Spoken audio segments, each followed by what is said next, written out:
Okay, hello everyone, welcome back to our online classes. Last class तक हमने electric field का vector representation देख लिया था और इलेक्ट्रिक फील्ड के बेस पे एक न्यूमेरिकल जो है वो भी सॉल्व किया था हमने। अब जो है इस क्लास से हम चार्ज डेंसिटीज़ के बारे में पढ़ते हैं कि चार्ज डेंसिटी क्या होती है और उसको हम कैसे यूज़ करके चार्जेस की कैलकुलेशन हम कैसे करते हैं। तो सबसे पहले ये करने से पहले स्क्रीन वाइड स्क्रीन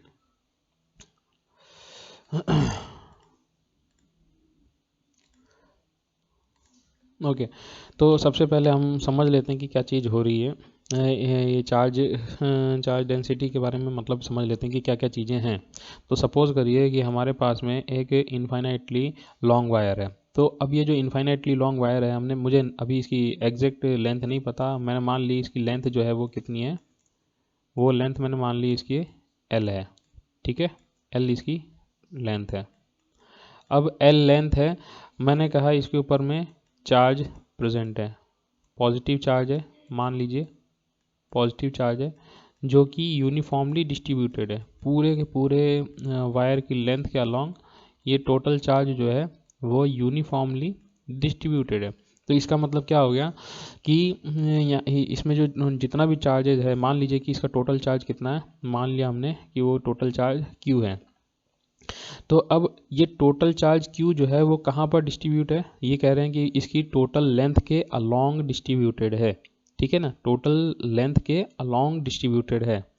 तो यहाँ से हमें एक कॉन्सेप्ट समझ में आता है कि ये जो total charge per unit length जो चीज़ आती है, ये कुछ ना कुछ आएगा। इसका मतलब क्या हो गया कि अगर इनफाइनाइटली लॉन्ग वायर है तो इस इनफाइनाइटली लॉन्ग वायर के लिए अगर हमें ये चीज़ पता हो कि पर यूनिट लेंथ में इसके कितना चार्ज प्रेजेंट होता है, पर यूनिट लेंथ में इसमें कितना चार्ज प्रेजेंट होता है, तो वो वहाँ से हम कैलकुलेट कर सकते हैं कि टोटल जितनी भी लेंथ दी होगी उस लेंथ के लिए उसमें टोटल कितना चार्ज प्रेजेंट होगा, वो टोटल चार्ज की कैलकुलेशन हम कर सकते हैं। तो ये जो कॉन्सेप्ट है length per unit, charges per unit length, ये क्या कहलाता है, ये कहलाता है चार्ज डेंसिटी। इसको हम क्या कहते हैं, चार्ज डेंसिटी। ठीक है, ये चार्ज डेंसिटी है, लेकिन कैसी है, ये लेंथ के अलोंग थी, तो हमने कहा सर ये लीनियर चार्ज डेंसिटी है। ठीक है, तो ये जो लीनियर चार्ज डेंसिटी होती है इसको डिनोट किया जाता है लैम्डा से, और इसकी वैल्यू हो जाएगी total charge Q divided by L। तो यहाँ से अगर मुझे टोटल चार्ज Q की वैल्यू फाइंड आउट करनी होगी तो मैं इसको लिखूँगा लैम्डा इंटू L। ठीक है, ये लैम्डा इंटू L से मैं इस स्ट्रेट वायर के ऊपर प्रेजेंट टोटल कितने चार्जेस हैं वो चार्जेस की कैलकुलेशन कर सकता हूँ। तो ये तो हमारे पास फर्स्ट केस था जिसके अंदर हमने लेंथ के अलोंग लिया था। सपोज करो कि ये जो चार्ज है वो किसी लेंथ के अलोंग नहीं, किसी सरफेस के अलोंग फैला हुआ है। ठीक है, या अब ये लेंथ नहीं है, अब हमने कोई ले लिया सरफेस एरिया। हमने कहा कि जो चार्ज है किसी सरफेस एरिया में फैला हुआ है, यूनिफॉर्म डिस्ट्रीब्यूटेड है, पूरे के पूरे एरिया के अंदर इक्वली डिस्ट्रीब्यूटेड है। और ये जो शीट है ये सपोज करो कि इन्फाइनेटली लॉन्ग है, मुझे नहीं पता कि कितनी लंबी है। ठीक है, लेकिन मैं मान लेता हूँ कि इसका टोटल एरिया जो है वो एरिया है कैपिटल A। अब सीधी सी बात है, अगर हमारे पास में शीट ले रहे हैं तो शीट का लेंथ तो हम लेंगे नहीं, तो शीट के लिए हम क्या करेंगे, टोटल इसका एरिया जो है वो कैलकुलेट करेंगे। तो ये टोटल एरिया हमने मान लिया इसका A है। अब इस टोटल एरिया A के अंदर मान लीजिए कि कितना चार्ज प्रेजेंट है, टोटल Q चार्ज प्रेजेंट है। तो उस केस में total charge Q divided by area A, ये जो चीज़ निकल के आएगी, ये क्या निकल के आएगी, ये चार्ज डेंसिटी ये भी निकल के आएगी। इसको भी हम कहेंगे कि ये चार्ज डेंसिटी है। लेकिन ये वाली जो चार्ज डेंसिटी है ये कैसी है, ये सरफेस चार्ज डेंसिटी है। कैसी है, सरफेस चार्ज डेंसिटी। तो जो सरफेस चार्ज डेंसिटी होती है उसको हम रिप्रेजेंट करते हैं सिग्मा से। ठीक है, सिग्मा से। तो सिग्मा इज इक्वल टू हो जाएगा Q बाई एरिया A। तो यहाँ से अगर मुझे टोटल चार्ज निकालना होगा तो मैं क्या करूँगा, टोटल चार्ज हो जाएगा सिग्मा मल्टीप्लाइड बाई उसका एरिया A। क्लियर है। इसी तरीके से थर्ड केस आता है हमारे पास में। सपोज करो कि अब एक एरिया नहीं मिला, अब हमारे पास में मिल रहा है एक वॉल्यूम। अब हमारे पास एक वॉल्यूम है, किसी कंटेनर का वॉल्यूम है। तो जब कंटेनर का वॉल्यूम है तो इसका मतलब अब हम कह रहे हैं कि ये जो चार्ज है वो एरिया में नहीं, ना ही लाइन में, ये पूरे के पूरे कंटेनर में फैला हुआ है, पूरे वॉल्यूम के अंदर फैला हुआ है। तो जब कंटेनर के पूरे वॉल्यूम के अंदर ये चार्ज फैला होगा तो उस केस में इसका मतलब क्या हो गया कि ये जो चार्जेस हैं ये इसके टोटल वॉल्यूम के अंदर डिस्ट्रीब्यूटेड हैं। ठीक है, टोटल वॉल्यूम के अंदर डिस्ट्रीब्यूटेड हैं। अब मैंने मान लिया कि इसका टोटल चार्ज अगर Q है तो इस केस में यहाँ से हमारे पास में जनरेट जो होगा वो होगा वॉल्यूमेट्रिक चार्ज डेंसिटी। ठीक है, वॉल्यूमेट्रिक चार्ज डेंसिटी। ये जो वॉल्यूमेट्रिक चार्ज डेंसिटी होती है इसको हम रॉ से डिफाइन करते हैं और इसकी जो वैल्यू होगी that will be Q upon V। तो यहाँ से अगर वॉल्यूमेट्रिक केस में टोटल चार्ज हमें फाइंड आउट करना हो तो हम लिखेंगे Q is equals to rho into V। ठीक है, तो इस तरीके से हम हर एक केस में चार्ज जो है वो कितना होगा उसको हम फाइंड आउट कर सकते हैं। चलिए नेक्स्ट, अब वापस से इस स्क्रीन पे आ जाते हैं। देखते हैं यहाँ पे हमने सेम चीज़ की थी। यहाँ पर देखिए लैम्डा हमने निकाला, lambda is equal to Q by L, lambda is equal to Q by L, ये निकाला हमने लीनियर डेंसिटी के लिए। तो ये हो जाएगा कूलॉम पर मीटर। ये लीनियर डेंसिटी की, लीनियर चार्ज डेंसिटी की यूनिट होगी कूलॉम पर मीटर।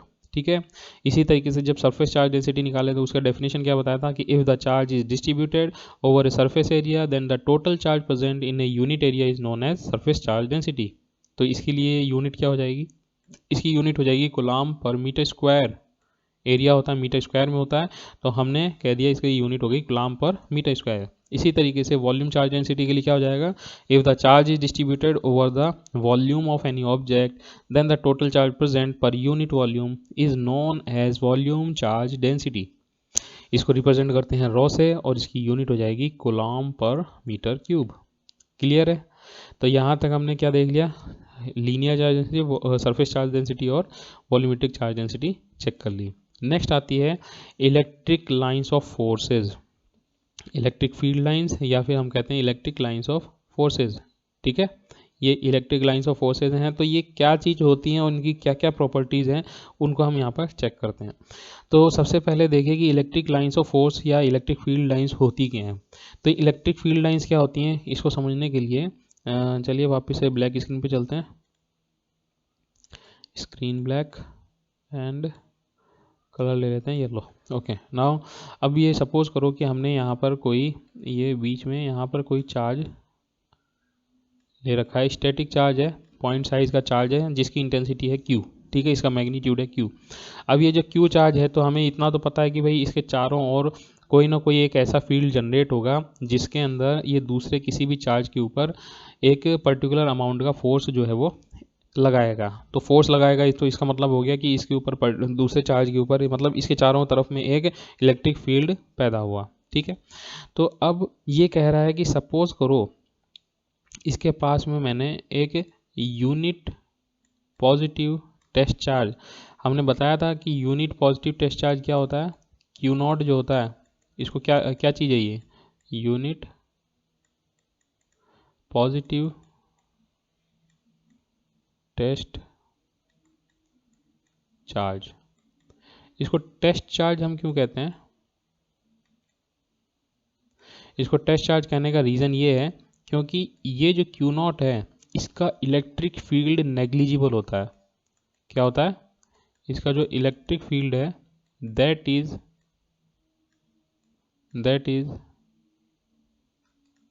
नेग्लिजिबल। ठीक है, इसका जो इलेक्ट्रिक फील्ड है वो क्या होता है, नेग्लिजिबल। तो जब इलेक्ट्रिक फील्ड नेग्लिजिबल है तो इसका मतलब क्या हो गया, ये खुद की वजह से किसी दूसरे फील्ड को डिस्टर्ब कर नहीं सकता। नेग्लिजिबल का मतलब क्या हो गया, देखिए एकदम ज़ीरो तो हम कह नहीं सकते क्योंकि वो प्रैक्टिकली इनकरेक्ट हो जाएगा, लेकिन हमने थ्योरेटिकली ये भी एक हाइपोथेटिकल सिचुएशन है जिसके अंदर हमने मान लिया कि एक ऐसा चार्ज है जो कि पॉजिटिव नेचर का है। पॉजिटिव नेचर का तो है लेकिन उसका चार्ज इतना कम है, इतना कम है कि वो अपने चारों ओर कोई इलेक्ट्रिक फील्ड ना के बराबर रखता है। तो अब होगा क्या, ये भी पॉजिटिव है, ये भी पॉजिटिव है, दोनों पॉजिटिव चार्जेस को रखेंगे तो ये क्या करेगा, एक रिपल्शन पैदा करेगा। तो जब सपोज करो मैंने इसको इस पोजिशन पर रखा था तो ये क्या करेगा, ये इसको रिपेल करेगा। तो रिपेल करने पर ये जो चार्ज एक पर्टिकुलर कोई ना कोई पाथ जो है वो ट्रैवल करेगा। फिर इसी चार्ज को अगर मैं दूसरी जगह पे पुट कर दूंगा तो ये क्या है, यही चार्ज जो है दूसरे पाथ को ट्रैवल करते हुए जाएगा। इसी तरीके से अलग अलग जगह पर पुट करने पर हमें क्या मिलेगा, अलग अलग डायरेक्शन के अंदर इसका जो पाथ है वो मिलेगा। ठीक है, इसका अलग अलग डायरेक्शन में ये पाथ इस तरीके से मिल रहा है। तो ध्यान देने की बात है कि जब भी पाथ मिलेगा तो उसकी डायरेक्शन अंदर से बाहर की ओर ही होगी, अंदर से बाहर की ओर होगी। क्लियर है, हमेशा इसकी डायरेक्शन बाहर की ओर होगी। और हमने ये भी पहले भी पढ़ लिया है कि इलेक्ट्रिक फील्ड पॉजिटिव चार्ज की वजह से बाहर की तरफ ही होता है। तो ये क्या कह रहा है कि ये जो ट्रेजेक्ट्री है, ये जो पाथ है क्यू नॉट चार्ज का, ये जो पाथ है इसी को हम कहते हैं इलेक्ट्रिक फील्ड लाइंस। इन्हीं को हम क्या कहेंगे, इलेक्ट्रिक फील्ड लाइंस। तो समझ में आया यहाँ से कि क्या कह रहे हैं, इलेक्ट्रिक फील्ड लाइंस हैं क्या चीज़। बेसिकली इलेक्ट्रिक फील्ड लाइंस किसी भी चार्ज के पास में यूनिट पॉजिटिव टेस्ट चार्ज को रखने पर उस टेस्ट चार्ज का जो ट्रेजेक्ट्री होता है या जो पाथ होता है, उस पाथ को हम कहते हैं कि वो उसकी इलेक्ट्रिक फील्ड लाइंस हैं। आगे बात समझ में, वापस से समझ लो। हमने क्या कहा कि इलेक्ट्रिक फील्ड लाइंस क्या चीज़ है। इलेक्ट्रिक फील्ड लाइंस वो पाथ है जब किसी यूनिट पॉजिटिव टेस्ट चार्ज को किसी चार्ज के इलेक्ट्रिक फील्ड में प्लेस करने पर रखा जाए और प्लेस किया जाए और वो ट्रेवल करते हुए जिस पाथ को फॉलो करते हुए वो जाता है, वो पाथ या वो उसकी जो ट्रेजेक्ट्री होती है उसी को हम कहते हैं इलेक्ट्रिक फील्ड लाइंस। ठीक है, तो अब इलेक्ट्रिक फील्ड लाइन से रिलेटेड क्या क्या हमारे पास में इसी प्रॉपर्टीज़ होती हैं उसको देख लेते हैं। देखो यहाँ पे इसके इस साइड में हमने देखो यहाँ पे बनाया हुआ है, नेगेटिव चार्ज है तो नेगेटिव चार्ज की तरफ जो इलेक्ट्रिक फील्ड की डायरेक्शन है, और पॉजिटिव चार्ज है तो यहाँ से इसके बाहर की तरफ में इलेक्ट्रिक फील्ड अपनी डायरेक्शन को शो करता है। नेक्स्ट आता है इलेक्ट्रिक फील्ड लाइंस की प्रॉपर्टीज़। तो फर्स्ट क्या कह रहा है कि the field lines of electric lines of forces are continuous curves in an electric field starting from a positive charge body ending at on a negatively charge body. कह रहा है कि ये जो इलेक्ट्रिक फील्ड लाइंस है ये continuous curve होते हैं, ये ब्रेक नहीं होते, ये पाथ जो है ये इनका कॉन्टिन्यूस होता है, कहीं पर भी जाएगा तो इसका जो पाथ है ये कॉन्टिन्यूस है, ये ब्रेक नहीं होता है। और ये क्या कर रहा है, ये पॉजिटिव चार्ज से स्टार्ट होता है और नेगेटिव चार्ज पर आकर ख़त्म होता है, यानी कि इसकी डायरेक्शन बता दी इसने कि ये नेगेटिव चार्ज की तरफ जाता है। सेकेंड कहता है the tangent to the curve at any point gives the direction of the electric field intensity at that point. अब ये क्या कह रहा है, सेकंड पॉइंट इसने कहा कि किसी भी पॉइंट पर अगर हम टेंजेंट को ड्रॉ करते हैं, किसी भी पॉइंट पर हम टेंजेंट ड्रॉ करते हैं तो वो टेंजेंट, सपोज करो कि हमने ये पॉजिटिव चार्ज बनाया हुआ था, ये पॉजिटिव चार्ज लिया हुआ है, ठीक है, और इस पॉजिटिव चार्ज की ये इलेक्ट्रिक फील्ड लाइंस पैदा हुई इस टाइप से, सपोज करो इस टाइप से इलेक्ट्रिक फील्ड लाइंस ये प्रोड्यूस हो रखी हैं। अब ये कह रहा है कि सपोज करो मैंने यहाँ पर एक पॉइंट ले लिया, तो इस पॉइंट पर अगर मैं एक टेंजेंट ड्रॉ करूँगा, ये टेंजेंट इस टाइप से, ये टेंजेंट लाइन ड्रॉ करी मैंने, तो ये कह रहा है कि इस टेंजेंट पर ये जो टेंजेंट होगी, ये टेंजेंट किस चीज़ को शो करेगी, इस पॉइंट पर लगने वाले इलेक्ट्रिक फील्ड की इंटेंसिटी को शो करेगी। ठीक है, मतलब क्या हो गया कि जब भी कोई पॉइंट हम ले रहे हैं उस पर टेंजेंट ड्रॉ कर रहे हैं तो वो उस पॉइंट पर, उस पर्टिकुलर पॉइंट पर उस इलेक्ट्रिक फील्ड की डायरेक्शन कहाँ है, उस डायरेक्शन को शो करेगा टेंजेंट। क्लियर है, ये बेसिकली उस चीज़ को शो करती है कि भाई उस पॉइंट पर जो चार्ज पॉजिटिव या नेगेटिव जो भी चार्ज हमने लिया है उस चार्ज की वजह से दूसरे चार्ज के ऊपर कितना फोर्स लग रहा है, किस डायरेक्शन में फोर्स लग रहा है, ये फोर्स की डायरेक्शन को ही शो करती है। तो फोर्स की डायरेक्शन जिस डायरेक्शन में होगी उसी डायरेक्शन में इलेक्ट्रिक फील्ड की डायरेक्शन भी होगी। नेक्स्ट है electric lines of force never intersect each other. ये ध्यान रखना, ये कह रहा है कि इलेक्ट्रिक फील्ड लाइंस जो हैं, दो इलेक्ट्रिक फील्ड लाइंस कभी भी एक दूसरे को इंटरसेक्ट ऐसे नहीं करेंगी। ये वाला केस गलत हो गया, ये इंटरसेक्ट नहीं करेंगी। क्यों नहीं करेंगी? क्योंकि हमने देखे यहाँ पर एक ये पॉइंट ऑफ इंटरसेक्शन है, इस पॉइंट ऑफ इंटरसेक्शन पर एक ये वाला जो पाथ चल रहा था इसके अलोंग एक टेंजेंट को ड्रॉ करेंगे तो यहाँ से फोर्स की डायरेक्शन ये मिलेगी, और ये वाला जो पाथ है इसके अलोंग जब हम टेंजेंट ड्रॉ करेंगे तो इसकी फोर्स की डायरेक्शन ये मिलेगी। तो एक तरीके से क्या हो गया, एक ही पॉइंट पर दो फोर्स की डायरेक्शन मिल गई। ये सिमिलर है जैसे 10th क्लास में हमने जो मैग्नेटिक फील्ड लाइंस के बारे में पढ़ा था, वो सेम चीज़ यहाँ पर भी है कि मैग्नेटिक फील्ड लाइन जैसे एक दूसरे को कभी इंटरसेक्ट नहीं करती, वहाँ पर भी हमने रीज़न दिया था कि मैग्नेटिक फील्ड लाइंस के किसी भी पॉइंट पर पॉइंट ऑफ इंटरसेक्शन पर अगर हम टेंजेंट ड्रॉ करेंगे तो वहाँ पर दो टेंजेंट मिलेगी, यानी कि दो डायरेक्शन ऑफ फोर्सेज मिलेंगी, जो कि प्रैक्टिकली पॉसिबल नहीं है। इस वजह से हम कहते हैं कि ये कभी भी एक दूसरे को इंटरसेक्ट नहीं कर सकती। सेम केस यहाँ पर भी है, इलेक्ट्रिक फील्ड लाइंस जहाँ अगर सपोज करिए कहीं पर इंटरसेक्ट करेंगी तो वहाँ पर क्या होगा, वहाँ पर दो डायरेक्शंस होंगी फोर्स की, दो डायरेक्शन होंगी फोर्स की, जो कि पॉसिबल नहीं है। एक ही पॉइंट पर दो फोर्स की डायरेक्शन नहीं हो सकती। ठीक है। नेक्स्ट कहता है electric lines of force do not pass but leave or end on a charge conductor normally. ये कह रहा है कि ये जो कोई भी चार्ज कंडक्टर होता है ना, तो ये उसमें से ये क्या करता है, उसके सरफेस के परपेंडिकुलरली या तो निकलती है या परपेंडिकुलरली उसके अंदर एंटर करती है। ठीक है, कोई भी इलेक्ट्रिक फील्ड लाइन होगी किसी भी सरफेस चार्ज के या तो परपेंडिकुलरली एंटर करेगी या परपेंडिकुलरली लीव करेगी। जैसे सपोज करो ये हमारे पास में ये चार्ज प्लस क्यू था, तो यहाँ से ये फील्ड लाइन ये वाली फील्ड लाइन एक बाहर निकल रही है। ये फील्ड लाइन बाहर निकल रही तो ये क्या है, ये इसके सरफेस के परपेंडिकुलर है, इस पॉइंट पर इसके परपेंडिकुलर डायरेक्शन में।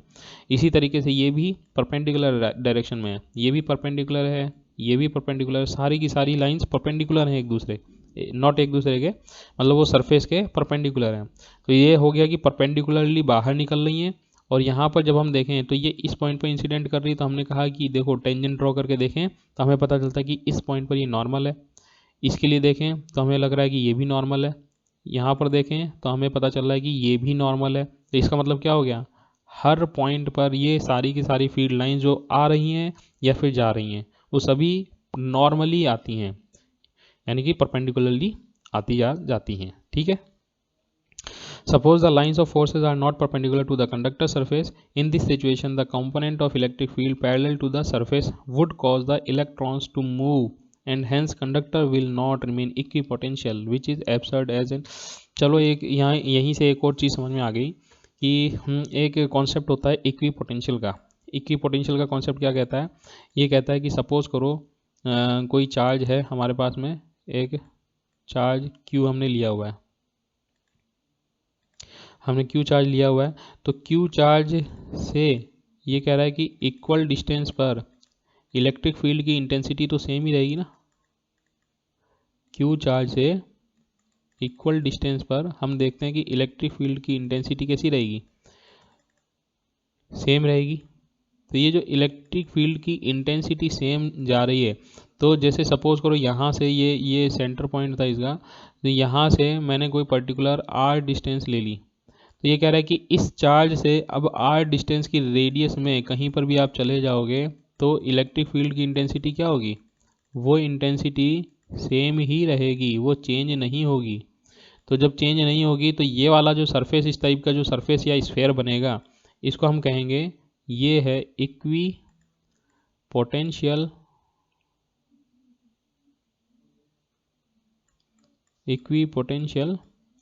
सरफेस। आगे बात समझ में, ये क्या चीज़ है, ये इक्वी पोटेंशियल सरफेस है।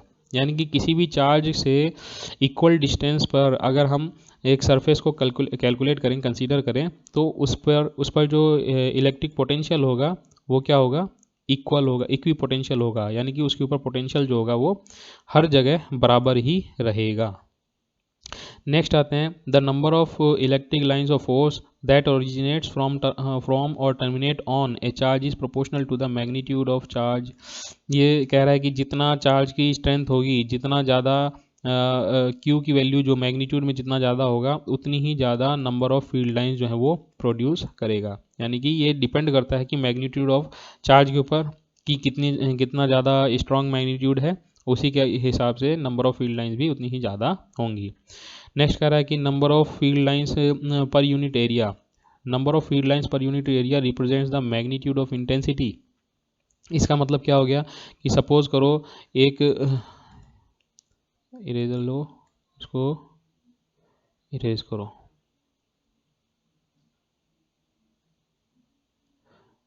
ठीक है। नाउ अब ये क्या कह रहा है कि सपोज करो कि एक चार्ज हमने लिया हुआ है, इस चार्ज से इस टाइप से फील्ड लाइंस जो हैं बाहर निकल रही हैं, ठीक है, इस टाइप से बाहर की ओर निकल रही हैं। अब ये देखो, इसका ये वाला जो एरिया है, इस एरिया में फील्ड लाइंस बहुत पास पास हैं, लेकिन जैसे जैसे आगे बढ़ते जा रहा है वहाँ पर नंबर ऑफ फील्ड लाइंस एक दूसरे से दूर दूर हो जा रही हैं। तो इसका मतलब क्या हो गया कि ये वाला जो एरिया है इसको मैं A1 कह देता हूँ, और ये वाला जो एरिया है इसको मैं A2 कह देता हूँ। तो मैं देख रहा हूँ कि A1 एरिया ज़्यादा डेंसर है इलेक्ट्रिक फील्ड लाइन से, और A2 area electric field lines के कंपैरिजन में कम डेंसर है। तो इसका मतलब क्या हो गया कि A1 पर इलेक्ट्रिक फील्ड की इंटेंसिटी जो है वो ज़्यादा होगी, और A2 पर इलेक्ट्रिक फील्ड की इंटेंसिटी कम होगी। तो इसका मतलब क्या हो गया, इससे फ़र्क पड़ता है कि भाई ये चीज़ समझ में आती है कि जो जहाँ पर ज़्यादा स्ट्रॉन्ग इलेक्ट्रिक फील्ड होगा वहाँ पर फोर्स, जो लगने वाला फोर्स होगा वो भी ज़्यादा स्ट्रॉन्ग होगा। इसी तरीके से A2 के लिए हम कह देते हैं कि जहाँ पर इलेक्ट्रिक फील्ड लाइंस वीक होंगी वहाँ पर इलेक्ट्रिक फोर्स भी वीक होगा, ठीक है। उसी को इसने लैंग्वेज की फॉर्म में कहा है, crowded lines shows strong electric field while distant lines shows weak electric field. Next कहता है, electric field lines produce by static charge do not form close loop. जैसे कि मैग्नेट के अंदर क्या होता था, मैग्नेट में हमने पढ़ा था कि जो मैग्नेटिक फील्ड लाइंस हैं वो नॉर्थ से चलकर साउथ तक जाती हैं, नॉर्थ से चलती थी साउथ तक जाती थी, लेकिन हम कहते थे कि ये साउथ से नॉर्थ अंदर में भी जाती हैं, मतलब ये मैग्नेट के अंदर में भी ये ट्रेवल करती हैं और साउथ से नॉर्थ तक जाती हैं। तो इसका मतलब हो गया ये एक तरीके से क्लोज लूप पैदा कर रही हैं। लेकिन ये जो इलेक्ट्रिक फील्ड लाइंस होती हैं ये क्या कह रहा है, ये पॉजिटिव से चल रही हैं और नेगेटिव पर आकर टर्मिनेट हो जाती हैं, पॉजिटिव से चलती हैं और नेगेटिव डायरेक्शन में आकर टर्मिनेट हो जाती हैं, ये वापस से नेगेटिव से चलकर पॉजिटिव तक नहीं जाती, यानी कि इन्होंने एक लूप कंसीडर नहीं किया है, ये लूप नहीं बनाती हैं। क्लियर है। तो ये इलेक्ट्रिक फील्ड लाइंस की प्रॉपर्टीज़ हैं, ये सारी प्रॉपर्टीज़ आपको याद होनी चाहिए। इसके बेसिस पे कई सारी चीज़ें थ्योरेटिकल क्वेश्चंस होते हैं उनको हम सॉल्व करने की कोशिश करेंगे, ठीक है। इनको प्रैक्टिस कर लीजिए, नेक्स्ट क्लास में हम इसके आगे की चीज़ें करेंगे। Thank you.